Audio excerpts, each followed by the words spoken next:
September 1944. A freight train crossed the Arizona desert carrying something most Americans never knew existed: female prisoners of war.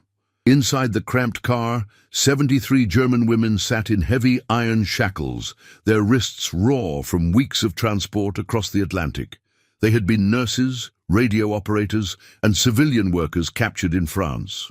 Now they were enemies on American soil, expecting the same brutal treatment they had witnessed in European camps. But what awaited them in the American Southwest would challenge everything they believed about their captors.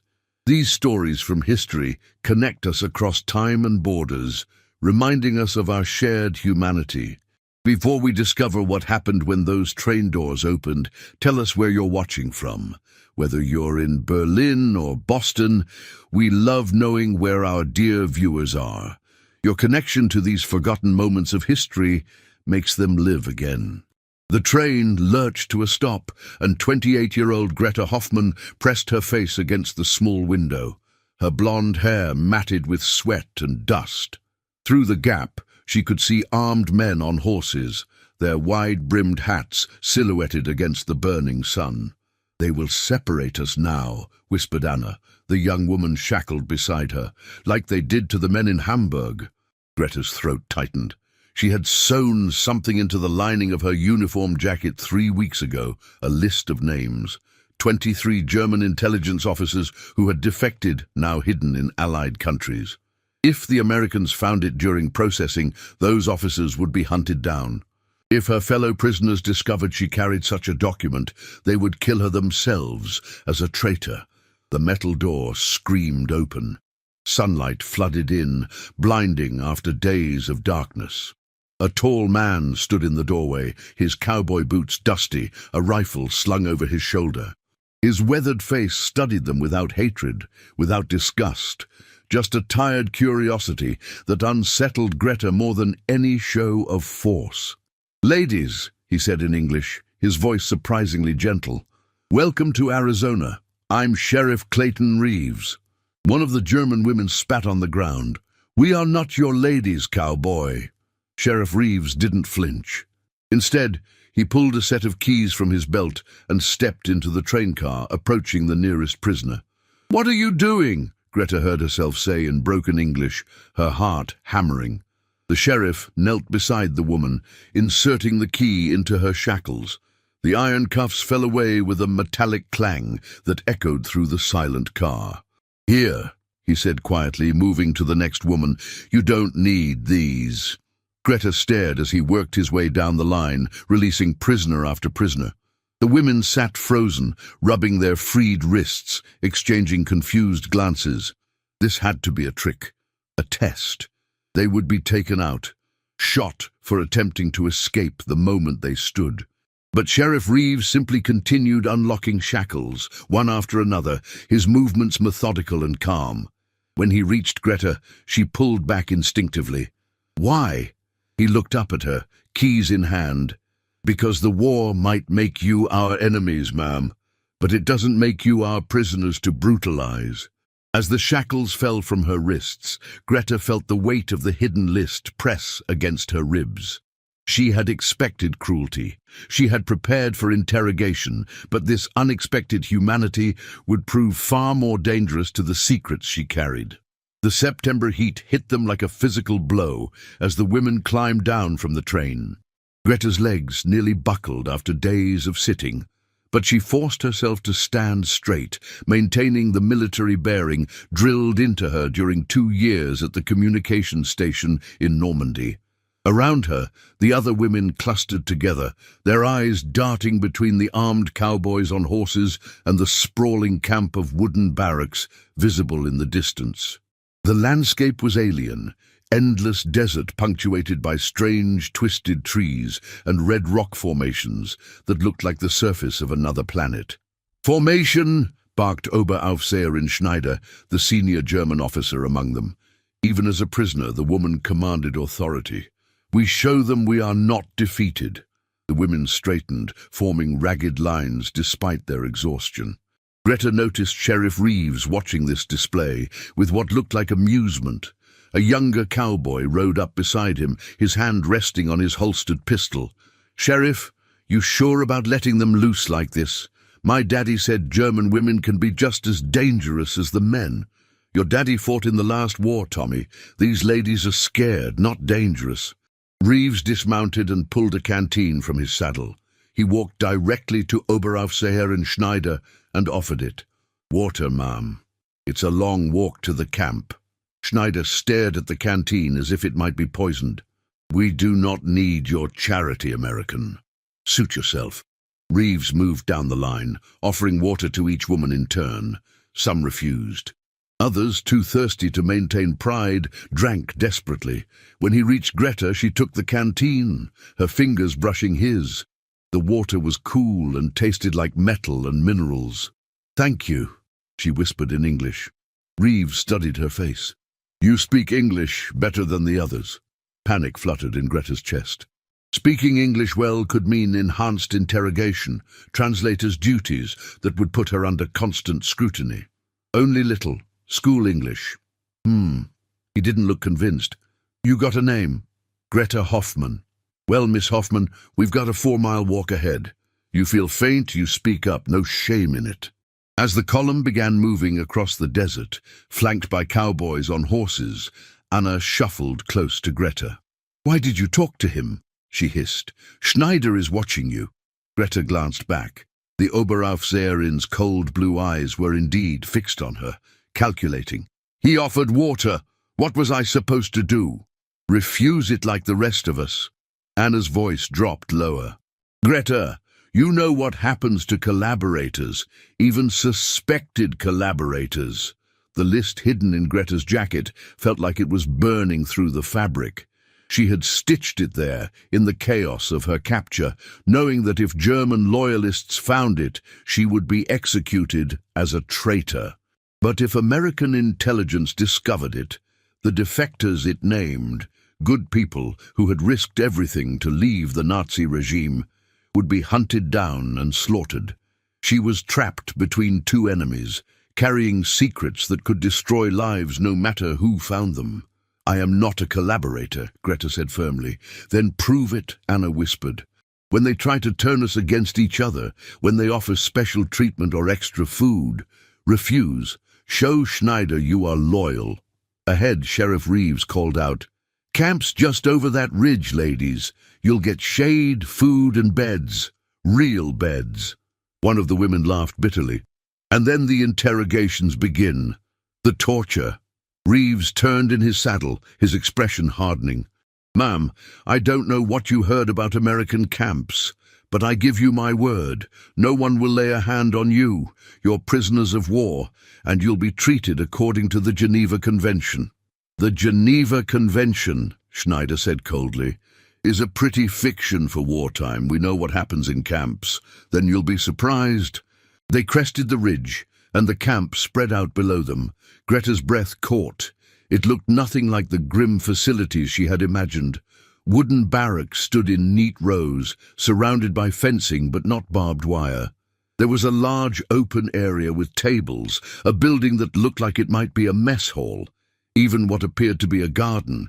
And everywhere, women.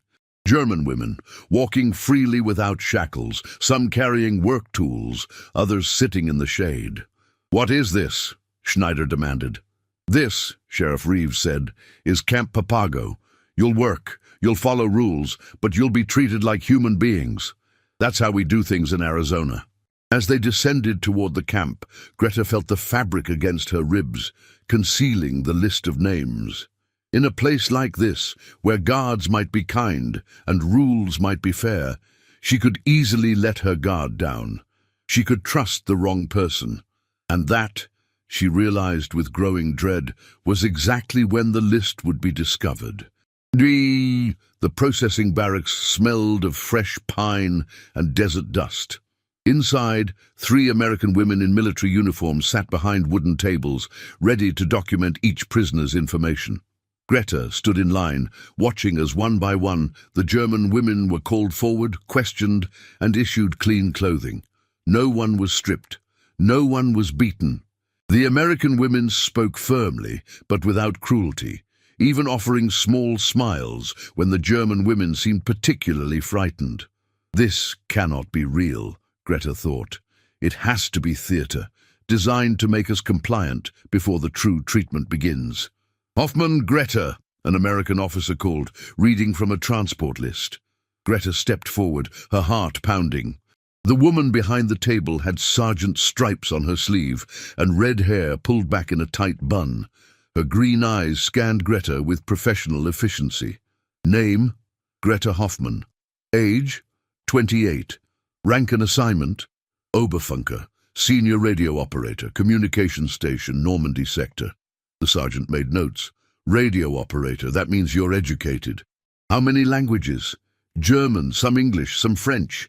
Some English, she says. The sergeant's lips quirked. Your English is better than my German, honey. We might have translation work for you. Greta's stomach dropped. I prefer not. I wish to stay with my unit. Not up to you, I'm afraid. The sergeant pulled out a stack of clothing. You'll get 2 uniforms, undergarments, shoes, toiletries. Laundry day is Thursday. You try to escape, you'll be caught and put in isolation for 2 weeks. You cooperate, life here is tolerable. Understood? Yes. Good. Now I need to check for contraband. Arms up. Greta's blood turned to ice. She slowly raised her arms, feeling the hidden list press against her side. The sergeant stood and began patting down her shoulders, her waist. Next station, please. Another officer called from across the room. We've got 40 more to process before dinner. The sergeant sighed. All right, you're clear. Take your clothing and report to Barracks 7. Move along. Greta gathered the bundle of clothes, her hands trembling. She had just been given a reprieve, but it wouldn't last. They would search more thoroughly later. They always did. Outside, Sheriff Reeves leaned against the barracks wall, watching the processed prisoners emerge. When Greta stepped into the sunlight, clutching her new American-made clothing, he pushed away from the wall and walked beside her. You look pale, Miss Hoffman. You all right? I am fine. You sure? You look like you're about to be sick. I said, I am fine. The words came out sharper than she intended. Reeves held up his hands. Easy. Just checking. He studied her for a long moment. You know, I've been doing this job for 2 years now, processed hundreds of German POWs. I can usually tell the difference between prisoners who are scared and prisoners who are hiding something. Greta's throat constricted. I have nothing to hide. Didn't say you did. He tipped his hat. But if you ever need to talk to someone, I'm around. Sometimes carrying a burden alone is harder than sharing it. He walked away, leaving Greta standing frozen in the dusty path. Did he know? Had he seen something during the pat-down, noticed the way she flinched when the sergeant's hands came near her ribs? Greta! Anna hurried over, carrying her own bundle of clothing. Did they search you? Not thoroughly. Thank God. Schneider says they will do full searches later in the barracks. She says we should hide anything valuable now before they... Anna stopped abruptly, her eyes widening. You are hiding something. I can see it in your face. Anna, no. What is it? Jewelry? Money? Anna's expression shifted from curiosity to suspicion. Or something worse. Before Greta could respond, Oberaufseherin Schneider appeared, flanked by 2 other senior prisoners. Hoffman. You were speaking with the sheriff. What did he want? Nothing. He asked if I was well. And why would he single you out for such concern? Schneider's voice was silk over steel. Unless he believes you might be useful. Cooperative. I told him nothing. See that you don't. Schneider stepped closer, her voice dropping to a whisper only Greta could hear. I am watching you, Hoffman. You were always too friendly with the French civilians in Normandy, too willing to see them as human. That sympathy is a weakness, and weakness makes traitors. If I discover you are collaborating with the Americans in any way, you will face German justice, even here, especially here. Schneider walked away, her threat hanging in the air like smoke. Anna touched Greta's arm gently. She means it. 2 women in the camps in France were beaten to death for sharing information. Schneider was there. She approved it. Greta nodded numbly. She was trapped. The Americans wanted to use her English skills, which would put her under constant observation. Schneider suspected her of being sympathetic to the enemy, which meant she was already marked. And hidden against her ribs was a list that would condemn her from both sides. She had perhaps 2 days, maybe 3, before someone discovered what she carried. After that, her only choice would be whether to die branded a traitor by Germans or an enemy spy by Americans, unless she found a third option, one that didn't exist yet. Andrei barracks. 7 was longer than Greta expected, with 20 bunks lining each wall and small windows that let in the evening light. The women claimed their beds quickly, territory mattering even here. Greta took a bunk near the back corner, where she might have a few moments of privacy. As she placed her new clothing on the thin mattress, a young woman approached, barely 20, with dark hair and frightened eyes. "You are the radio operator from Normandy?" the girl asked in German. "Yes, I am Liesel. I was a clerk in Paris." She sat on the bunk across from Greta's, her voice dropping to barely a whisper. "Is it true what they are saying? That the Americans do not torture prisoners?" "I do not know yet. Today has been unexpected. Schneider says it is a trick, that they make us comfortable now so we tell them secrets. Then they will hurt us." Liesel's hands twisted together. "I do not have secrets to tell. I typed letters and filed papers, but I am afraid they will not believe me." Greta felt unexpected sympathy for this girl. She looked younger than her years, soft where war should have made her hard. "Stay near the others. Do your work. You will be safe." "Will you?" Liesel hesitated. "Will you tell me if you learned something about how they treat us? You seem smart, observant." Before Greta could answer, the barracks door banged open. An American sergeant entered, not the red-haired woman from processing, but a stern-looking older woman with grey streaks in her brown hair. "Listen up!" she called in German, her accent thick but comprehensible. "I am Sergeant Morrison. I run this barracks. Rules are simple: lights out at 10, wake up at 6, 3 meals a day in the mess hall. You work 4 hours each morning, 4 hours each afternoon, rest on Sundays. You start trouble, you answer to me. You cooperate, we get along fine. Questions?" One of the women raised her hand. "What work will we do?" "Farm work mostly. We supply vegetables to the military base in Phoenix. Some of you might work in the kitchens or laundry. We'll figure out assignments tomorrow." Morrison's eyes swept the room. "Anyone here speak English well?" Several women looked at Greta. She kept her gaze down, but it was too late. "You!" Morrison pointed at her. "Name?" "Greta Hoffman." "Hoffman, come with me." Panic surged through Greta's chest. "Now?" "Yes, now. Let's go." As Greta stood, Anna grabbed her wrist. "Remember what Schneider said," she whispered urgently. Greta pulled away and followed Morrison outside. The sun was setting, painting the desert in shades of orange and purple. Morrison led her across the compound toward a smaller building near the main gate. "Where are we going?" Greta asked in English. "Translation office. We need someone who can help with communication between the guards and prisoners. Your English is good enough." Morrison glanced at her. "You object to this work?" I wish to stay with my unit." "This isn't a request, Hoffman. It's an assignment." Morrison opened the door to the building. Inside was a simple office with a desk, filing cabinets, and a German-English dictionary. "You'll work here 2 hours each morning after breakfast. Help us translate requests, complaints, medical issues. You'll still do farm work in the afternoons with everyone else. The other prisoners will think I am collaborating. The other prisoners will think what they think. You don't control that." Morrison's expression softened slightly. "Look, kid, I know this puts you in a tough spot, but we need someone, and you're qualified. Make the best of it." She left, closing the door behind her. Greta stood alone in the office, her mind racing. This was exactly what she had feared, a position that would isolate her from the others, mark her as different, draw attention. She moved to the small window and looked out at the camp.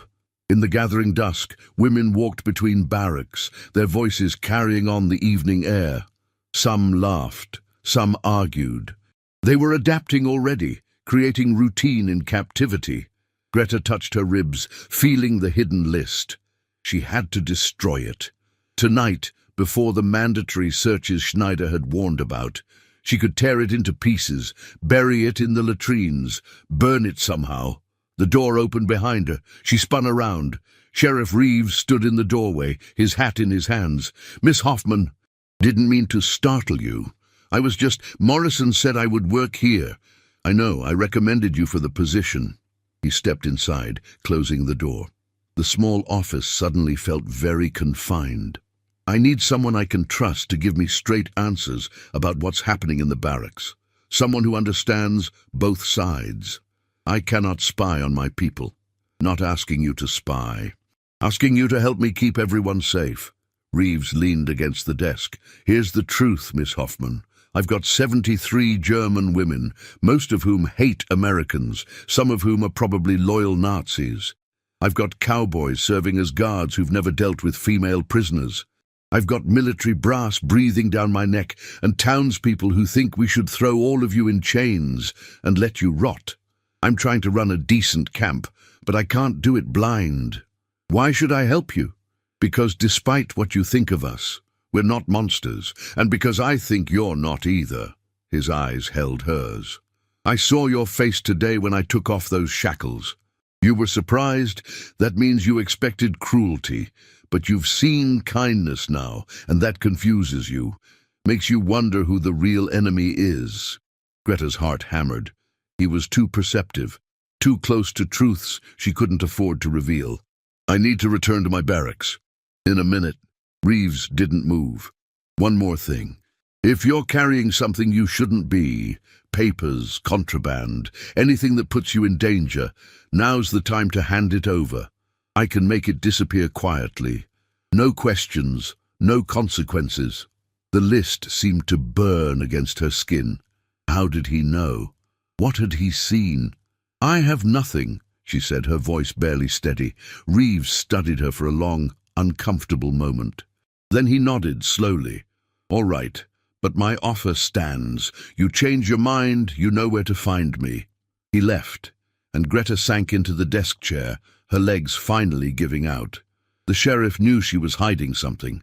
Schneider suspected her of being a collaborator. Anna was watching her every move, and in her jacket, inches from her heart, 23 names waited to destroy lives. She had run out of time. Tonight, she had to make a choice: destroy the list and condemn the defectors to death by leaving them unprotected, or risk everything by trying to find someone who could get the information to the right hands. But in this camp, surrounded by enemies on every side, who could possibly be trusted with such a secret? Night fell over Camp Papago like a heavy blanket. Greta waited in her bunk, listening to the breathing of 40 women around her, counting the minutes until she could be certain everyone slept. At midnight she slipped from her bed, the folded list tucked in her palm. The latrines were outside, 50 yards across open ground. If she could reach them unseen, she could tear the paper into pieces and flush it away forever. The barracks door creaked as she opened it. She froze, but no one stirred. Outside, the desert air was shockingly cold. Guard towers stood at each corner of the camp, spotlights sweeping in lazy arcs. Greta moved along the shadow of the barracks, her bare feet silent on the packed earth. Almost there, 10 more yards. "Going somewhere?" Greta spun. Schneider emerged from the darkness between buildings, flanked by 2 other women, the hardest cases from the transport, no Nazi loyalists. "The latrine," Greta managed. "I needed, in the middle of the night, alone." Schneider's smile was cold. "How convenient. Or perhaps you planned to meet someone, the helpful sheriff maybe." "No, I swear." "Search her." The 2 women grabbed Greta's arms before she could react. Rough hands patted her nightgown, found nothing. Then one woman's fingers pressed against Greta's ribs, feeling the unusual thickness of the jacket she'd hidden under her mattress. No. Wait. She'd left the jacket behind. The list was in her hand. "What are you holding?" Schneider demanded. Greta's fingers tightened on the paper. "Nothing." "Open your hand. It is personal. A letter from... Schneider struck her across the face, hard enough to make stars explode in Greta's vision. Open your hand. Greta's mind raced frantically.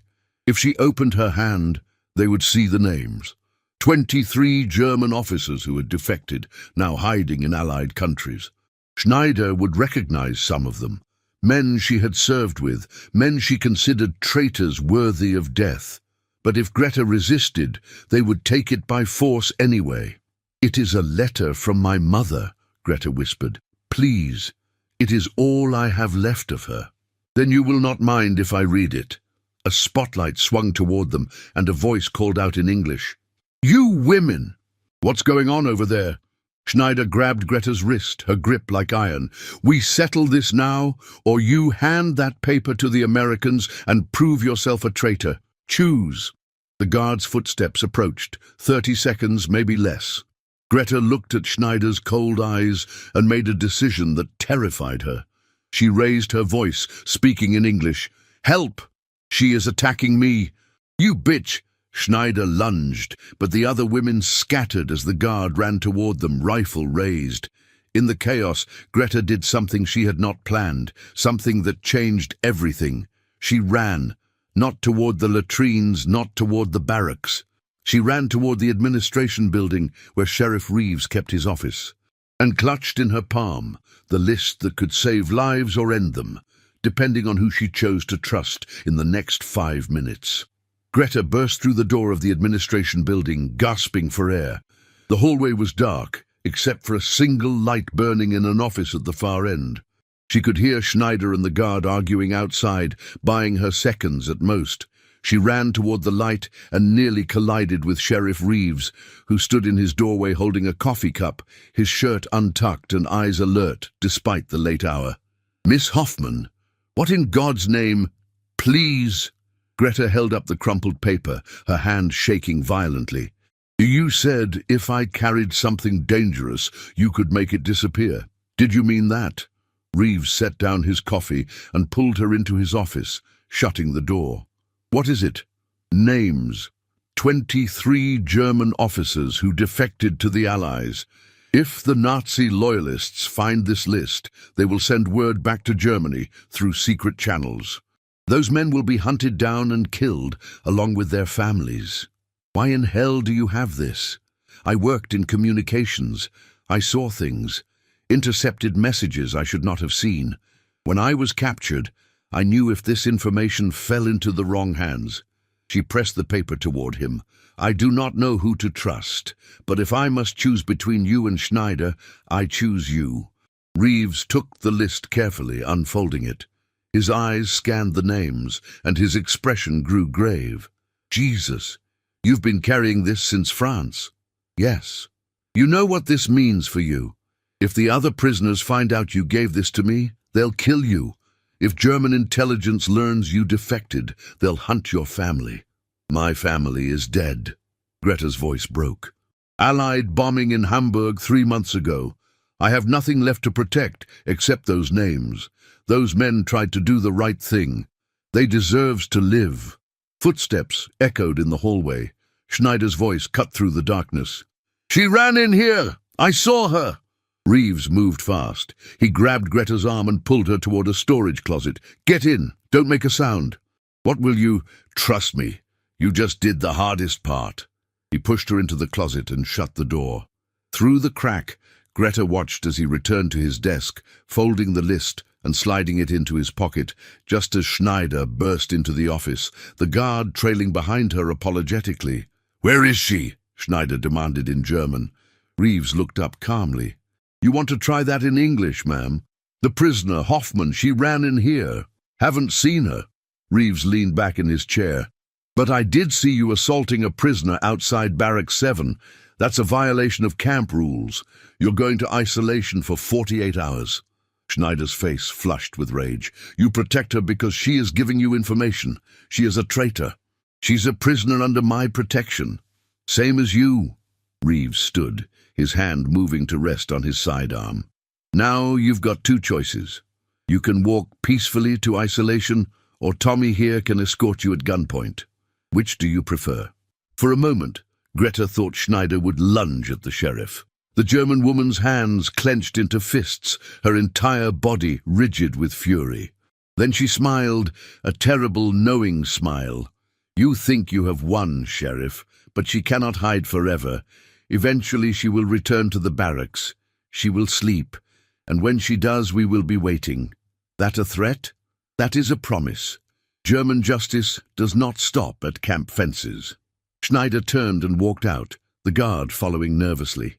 Reeves waited until their footsteps faded, then opened the closet door. "You heard that." Greta nodded, stepping out on unsteady legs. "She will kill me. Not if I can help it." Reeves pulled the list from his pocket. "I'll get this to military intelligence first thing tomorrow. They'll verify the names and pass warnings to the right people. Your defectors will be protected." "And me?" Reeves sighed heavily. "That's the complicated part. I can put you in protective custody, but that confirms to everyone that you're cooperating with us. Or you can go back to the barracks and pretend this never happened. Hope Schneider doesn't make good on her threat. Those are both death sentences." "Yeah." He met her eyes. "Or there's option 3. I transfer you to a different facility. Somewhere Schneider and her loyalists can't reach you. But you'd be separated from the women you know, labeled a collaborator officially. No going back from that." Greta sank into a chair, exhaustion and fear overwhelming her. She had spent 3 weeks carrying the weight of those names, terrified of making the wrong choice. Now she had finally acted, done what she believed was right. And it was going to cost her everything. "How long do I have to decide?" she asked quietly. "Until morning." Reeves poured her a cup of coffee from his pot. "But Miss Hoffman, for what it's worth, you did good tonight. Took real courage to trust me with that list. Whatever happens next, those 23 men owe you their lives." Greta wrapped her hands around the warm cup, letting the heat seep into her frozen fingers. Outside, the desert night pressed against the windows, vast and indifferent to the small drama of human choices. She had saved 23 lives tonight, but the question remained, could she save her own? Dawn broke cold and bright over Camp Papago. Greta sat in Reeves's office, having not slept, watching through the window as women emerged from the barracks for morning roll call. She could see Anna searching the crowd, her face worried. Liesel stood alone, looking small and lost. Schneider was absent, locked in isolation, but her 2 enforcers moved through the gathering women, whispering, pointing toward the administration building. "They know I am here," Greta said quietly. Reeves stood beside her, similarly exhausted. "Word travels fast. I've sent requests to 3 different camps asking if they'll take a transfer. Should hear back by noon. Will they accept me? A collaborator?" "You're not a collaborator. You're a woman who prevented murders." He paused. "There's something else you should know. I sent that list to intelligence at 0500. They confirmed all 23 names.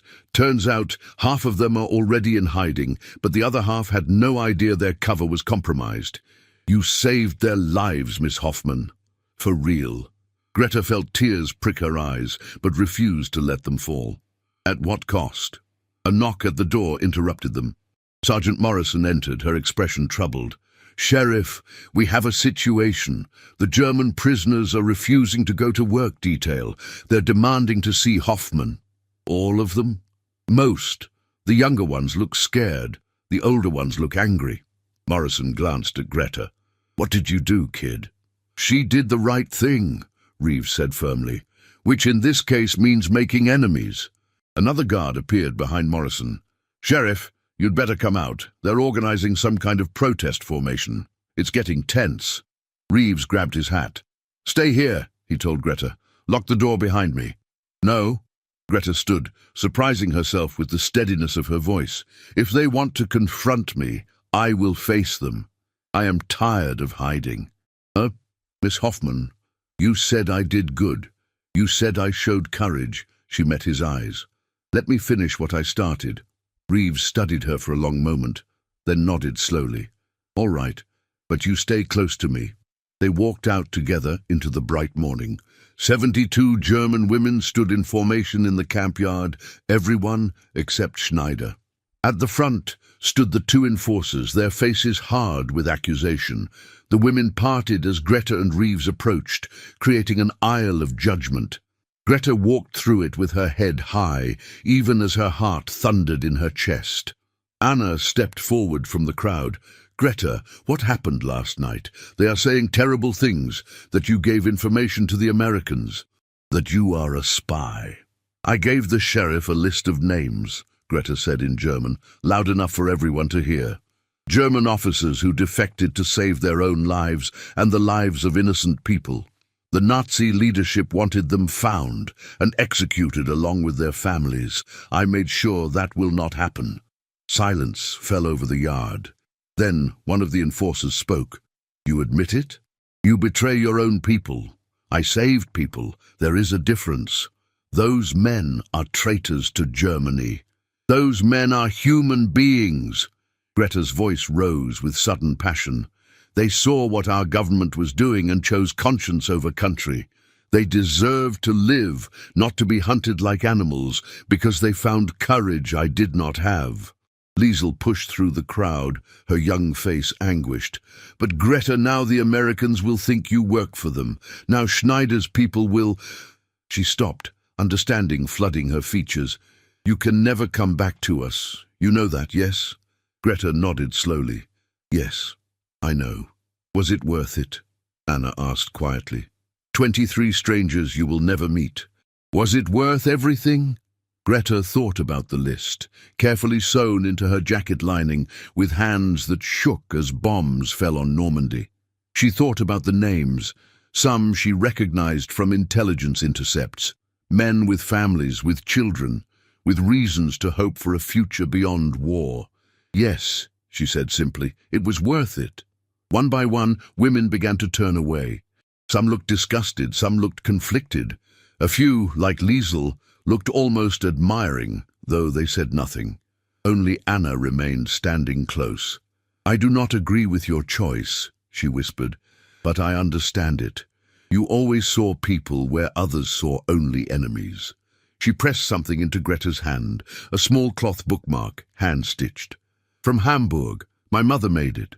So you remember that not everyone thinks you're a traitor." Then she, too, turned and walked away, leaving Greta standing alone in the center of the emptying yard. Reeves touched her shoulder gently. "Come on, let's get you somewhere safe."